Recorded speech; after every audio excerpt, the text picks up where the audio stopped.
guys. Hi everyone. Hope you're all doing well.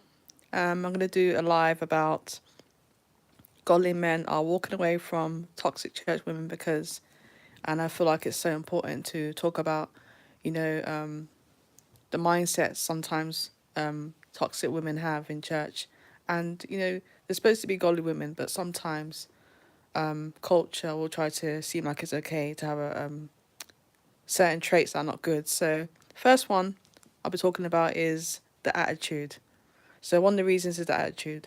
A lot of women are obsessed with purpose. They're obsessed with gifts, and they just don't think that inner beauty matters. I don't know why, but culture these days is like they have the mentality of like, stepping on people and screwing people over just to get power. They're so obsessed with power. They social climb.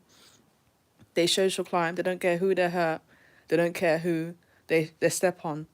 Unless it's like they don't care who they hurt. They don't care who they exploit and throw under the bus. They have to be in purpose. They have to even have to copy people and destiny swap, destiny still. They'll do anything to climb on top, even if it means sacrificing their children, even if it means sacrificing their children's mental health. They have to. Their social climb. I don't want to be successful. They don't care about somebody's peace. They feel like, oh, I got to step on anybody who I can, and they don't care who they hurt. They don't care who they hurt as long as they can get far, and they don't care about stepping on people. And this mindset is so horrible, and that's why godly men are walking away. Some women be like, oh, he can't handle my anointing.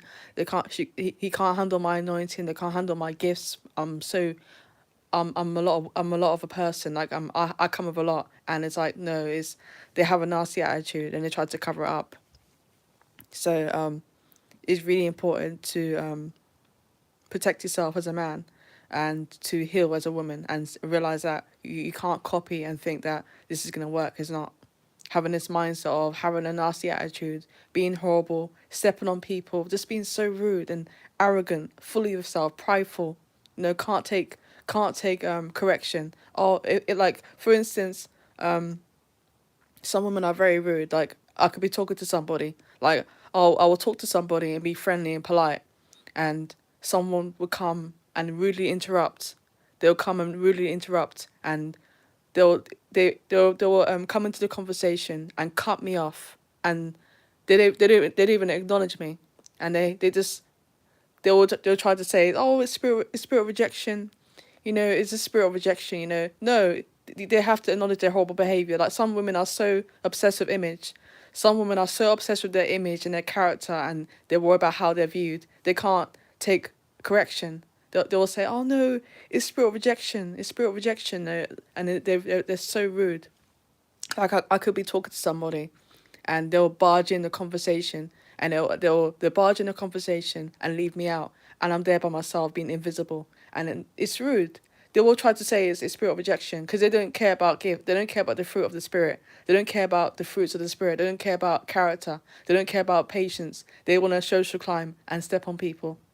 They have that mindset of stepping on people and this mentality. I don't know if their aunties did it. Maybe their aunties hurt them.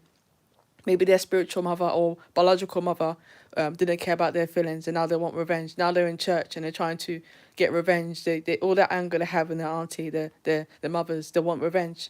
And they're in church with this nasty attitude, and they're rude, they're social climbing. They don't care who they step on. And they're like, oh no, it's spirit rejection. They got caught up in a lie. Maybe they got caught up and they realize, oh no, I'm being figured out. Oh, I think it's spirit rejection because they wanna climb, and they're living in fear. They feel like some people feel like if I'm close to the pastor, if I'm serving in church from Monday to Sunday, if I'm close to the pastor and I'm popular, I don't have to get called out for my nastiness. But that's not true. God wants us to have the spirit of just have the fruits of the spirit and have patience, kindness, patience, gentleness. And that's what's missing in churches. They think that they think that being arrogant and being full of themselves, and they say, oh, my auntie was like that, oh, my sister was like that, and she was so popular, she was so rude, like she was so rude to me, and she was so mean to me, but everyone loved her. And it's like they're living in they have this vengefulness. They want revenge, and they're in a competition, and they're like, oh, you know what, I got screwed over, I got overlooked, I got ignored, and they try to say to me, "Oh, is this spirit of rejection?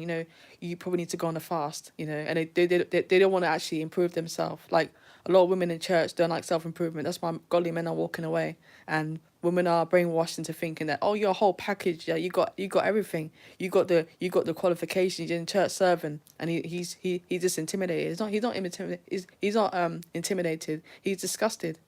He's disgusted by her nasty attitude. Her attitude stinks, and he's disgusted. But women are taught, and they are telling women that, they're telling women that, oh, your whole package. He's intimidated by your anointing, but he's disgusted by her attitude.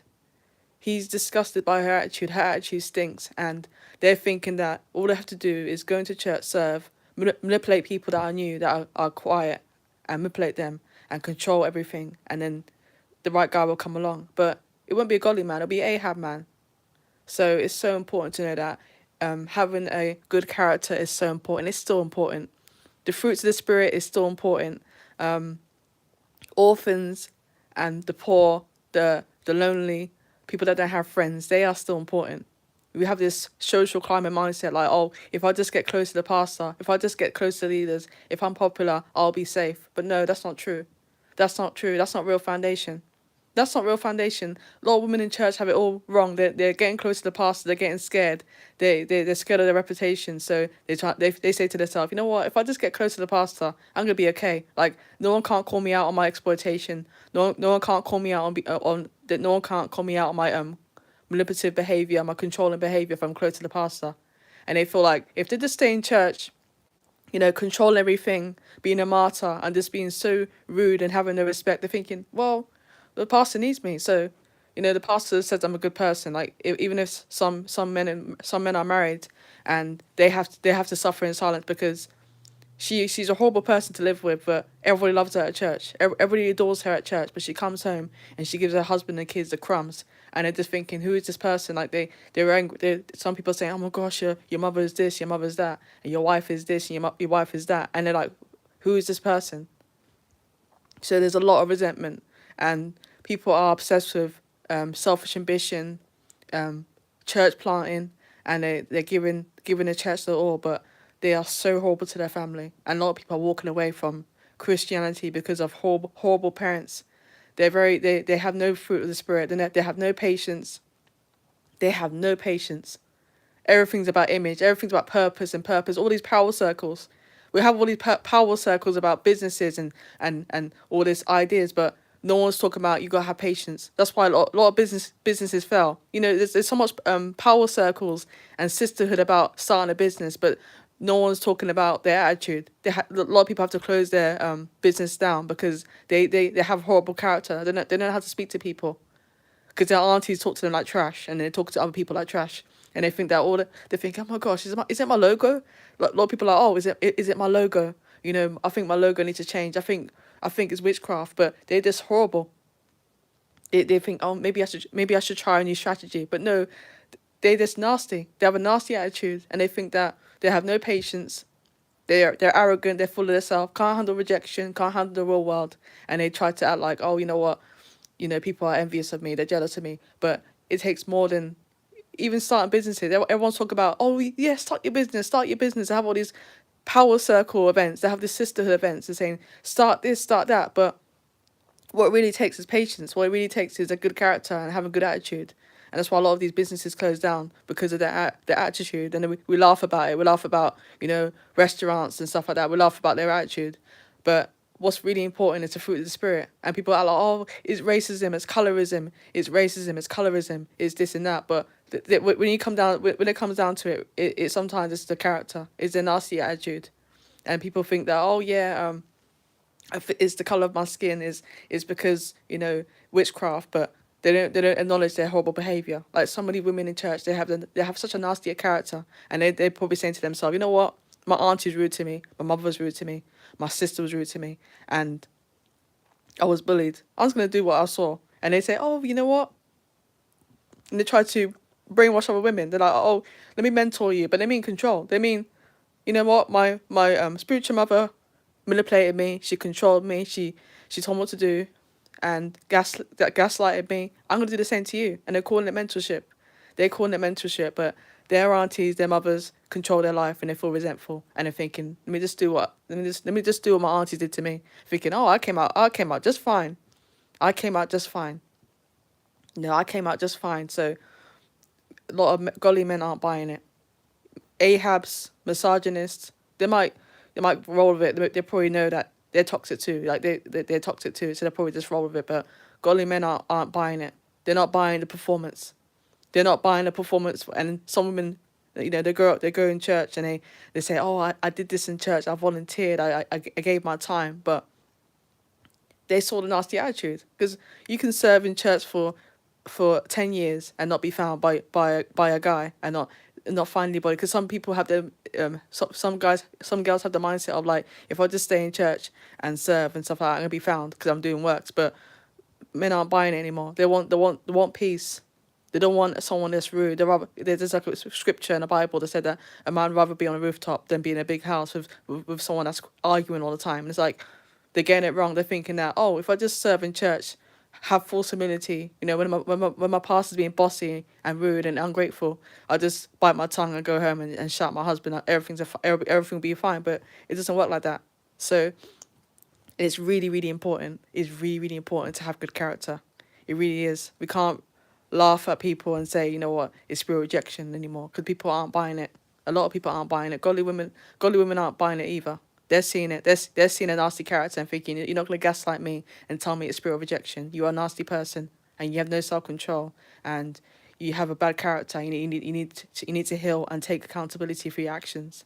So it really, really is important. Like, people don't want to tell you that. They're going to tell you that, oh, your husband's coming in 10 days, in a month's time he's coming. But no one wants to say that you don't have the fruits of the spirit. Like, I don't care how much businesses you have. I don't care how much you serve in church. I don't know how much money you give.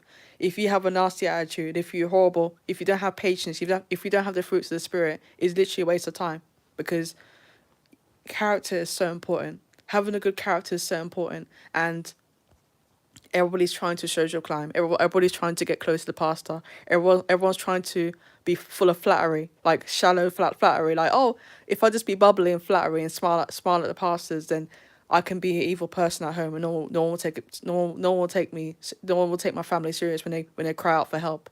And so God still cares for the orphans. God still cares for the people that are broken, that people that are exploited. He cares about the orphans. He cares about people that are mistreated still, and then he cares about the poor. So people think that if they just throw their money away and if they be popular and stuff like that, they feel like, you know what, they won't get judgment, but that's not true. So the next thing I'll be talking about is the foolishness.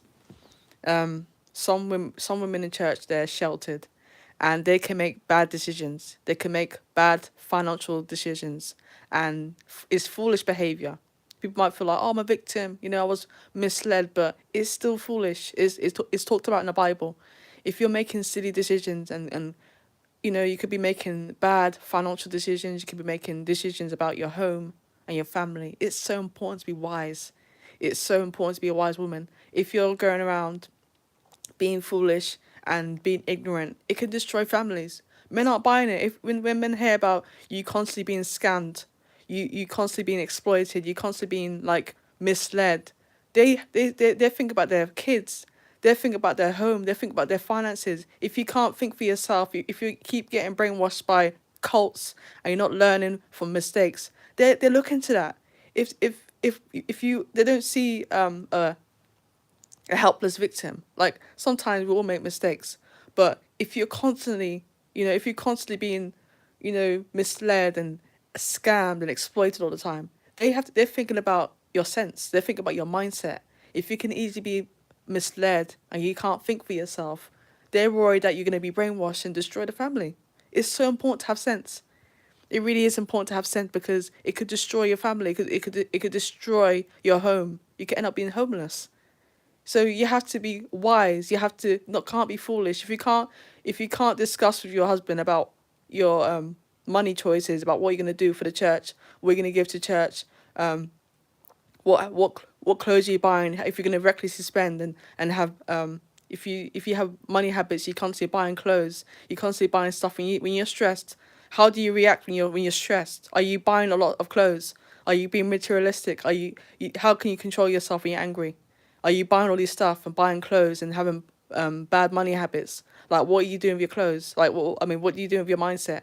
How do you handle your emotions? Are you misled? Do you fall for emotional witchcraft? That's what they're looking at. They're looking at the mind. They're looking at your sense, if you have sense. And they say in the Bible that a foolish woman pulls down her home with her hands. So they're just not. They're not looking about. They're not focused on just your looks, on your works. They're looking at your mindset and how you can control yourself. It's so important to know how to control yourself. If you have a nasty mindset, if you have a horrible attitude, if you don't have sense and you're foolish, then they look into that. That's so important. They think, oh my gosh, I look nice. I'm doing this in church. I'm giving this money. But they want to know if you have sense. They want to know if you're not going to be brainwashed. Because there's so much scammers out there. There's so much scammers out there want to exploit people and use people with their money and take their money away. They want to know if you have sense. That's so important. Having sense is so important. They think like, you know what? I'm a catch. I'm in church weekly. I'm giving money, but they want to know if you have sense. They want to know if you have discernment, if you can think for yourself, if you can have your own mind, a mind, and like my throat. Sorry, guys, but they want to know if you can actually think for yourself, if you can actually critique and question certain things, because sometimes women are raised up sheltered. They're raised sheltered, and they're worried that you don't. A lot of godly men are focused on the mind too. They're not focused on works. They want to know if you can think for yourself. If you can say, you know what the pastor said wasn't right. Like, he's asking for too much, or like that sounds like a scam to me. Like, they want to know if you have a mind. And people operating in false humility. They're acting naive. They're being easily misled, and they don't find that cute. They don't find that cute. They're worried about their family. They're worried about their kids. They're worried about their kids being homeless because you gave all your money away. You got scammed. That's what they're worried about. They have to think about their finances. They have to think about their security. They want to know if you have a good mind.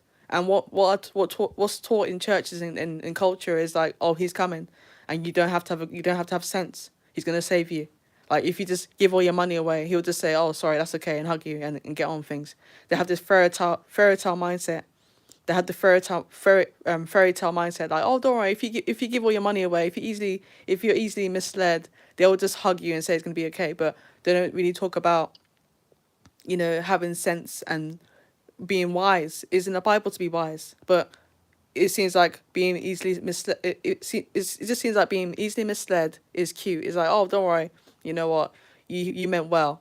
They don't teach women to be wise and have discernment, and just to have sense and just think about things and actually think for yourself.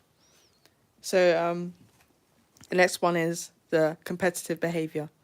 A lot of women are trying to compete with men. They're like, oh, I'm called to this ministry. I'm doing this. I'm doing that. Every time a guy talks about himself or he's doing something, a woman has to compete with him. She can't support him or empower him and say, "Wow, well done. Well, you're doing so well. Like, you're really doing well." They just come into this competition. They're very competitive. Like, a lot of women in church, they're very competitive, and it's not just about towards. It's not even just towards him. He's worried about you trying to keep up with the Joneses. Like, oh, you see what she's wearing, and you see what she's wearing, and she's always buying stuff. And now you're comparing yourself, and now you're like, oh, do you see what she did for the church? I need to do the same. And it's this competition, because spirit rejection, they might feel like, oh, spirit rejection is just about being ignored, but it's more than that. It's like competition. It's like people want to be liked so much. They want to be people pleaser. They want to be popular too. So thinking, oh, if I do what that church sister did, I'm gonna be seen as powerful too. And in the competition mode, and that's dangerous, because when someone's in competition mode, it could destroy families, because now they're giving money they don't have. They're giving money that they don't have. They're showing off, and they're trying to be popular, and they don't have the right priorities. Their kids need new shoes, but they don't want to focus on that. They want to focus on outshine the pastor. They're trying to focus on outshine their leader, and they're like, oh, you know what? If I just they're in competition mode. Everything's competition. It's not coming from a good place. It's coming from competition and vengefulness.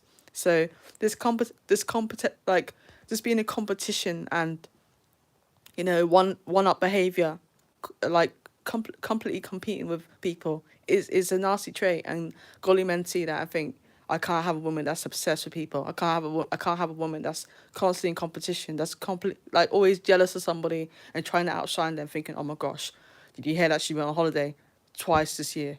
And they're like, oh, we need to go on holiday. It's like, no, we don't need to go on holiday. You need to focus on your own grass and water it. So it's just like this nasty attitude of like, oh my gosh, you see what holiday she went on holiday? Can't we go on holiday? And it's like driven by is this a comparison, competition?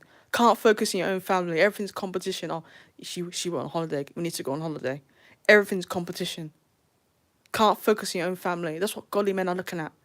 Godly men are looking at your character, looking at your mindset, looking at how you put if you prioritize your children, if you put them last. That's what he's looking at, and it's so important to not be in competition with people outside, and you just constantly very competitive, and you got to rebuild your self-esteem in God. You can't be competing with people, and that's so important, not to compete with people, be in a competition. Now he feels pressured now financially, and he's saying, oh, you're broke, and it's like, no, he's not broke. You just have this unrealistic expectation. You're seeing stuff on social media, you're seeing things in church, you're seeing what people have, and you're jealous of it, and you're jealous of them, and you're in competition, thinking, oh, we need to get that, we need to go here, we need to go there, we need to go to this better house because did you hear about the new home they got? And he's constantly in competition. This man is thinking, why is this woman so competitive? Why is this woman is so in competition with people? Always competing with people. And he's like, oh, we got to get a bigger house. We got to go on holiday because they're comparing themselves.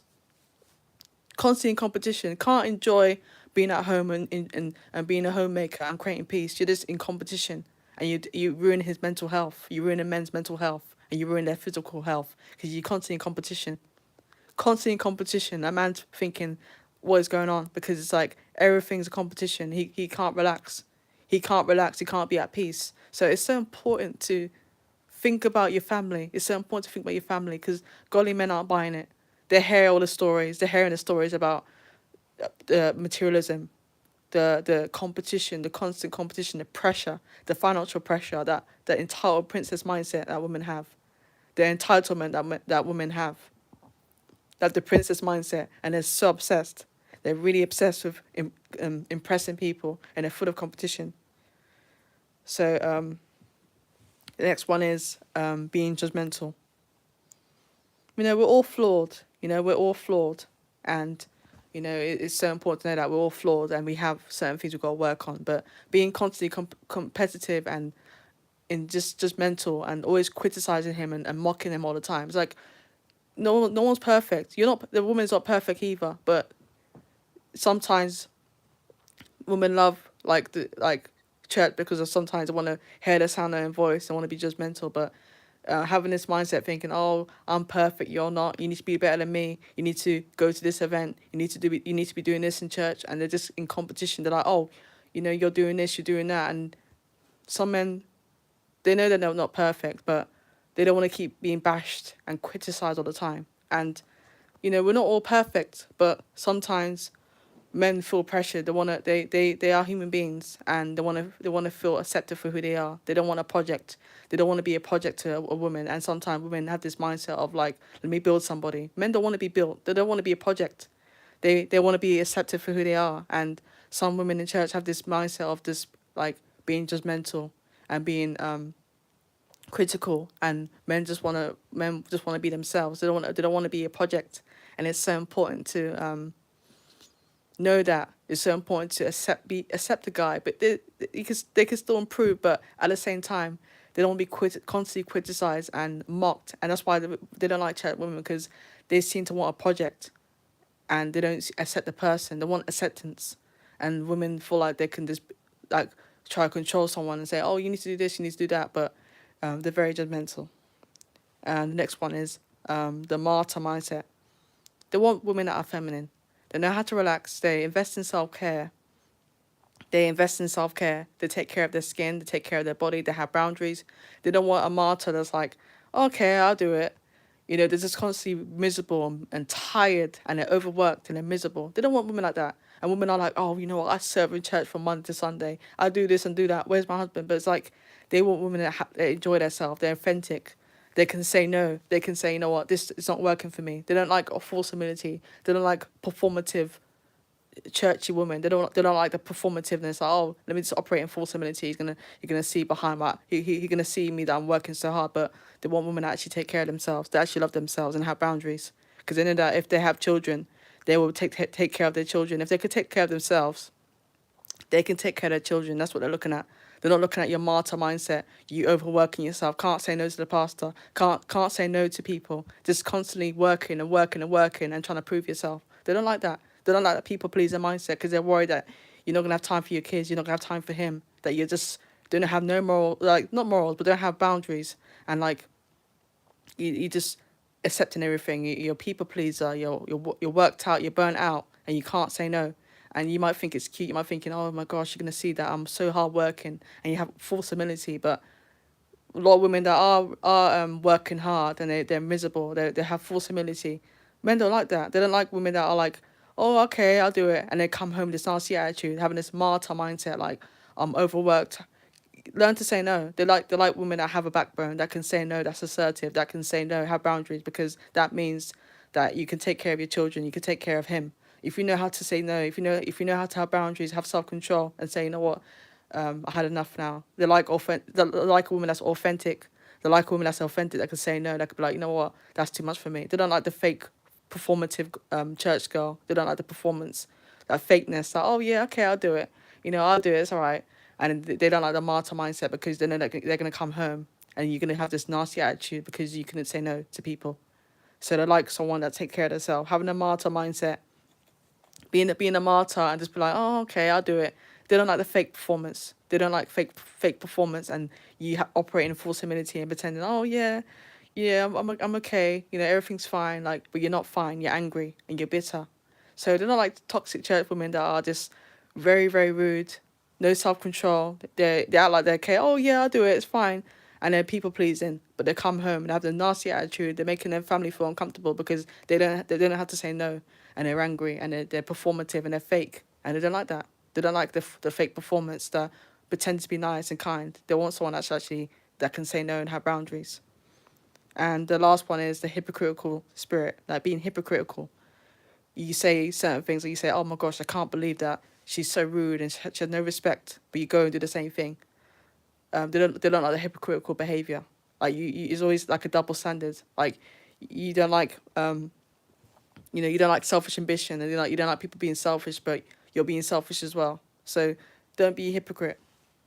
Don't be a hypocrite. And it's really important. Like it's so important to have character. I know that some of these sisterhood circles, power circles, and all these business events saying, oh yeah, start your business. But what you really need to do is change your attitude. Like you this is your fourth business. Like some women have all these business ideas and they're thinking, oh my gosh, I have all these ideas, but it's not going anywhere. And it's because of their attitude. You need to have patience. You need to be kind. You need to be caring. They need to be understanding. You need to have the fruits of the spirits. People are really obsessed with gifts. Oh, what is your purpose? What is your purpose? What is your purpose? But it's so important to have the fruit of the spirit, have an inner beauty. And, inner beauty is still important.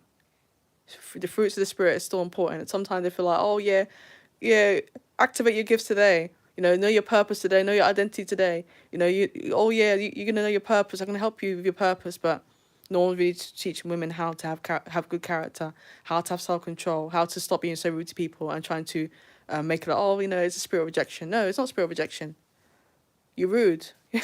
Simple as that. You're being rude to the person. Like, it's not spirit of rejection. And it's important to have a life. Don't pretend, oh, I don't have time for myself. That's the smarter mindset. So I hope that helped. If you need any counseling or coaching or prayer requests, email me. Thank you for listening.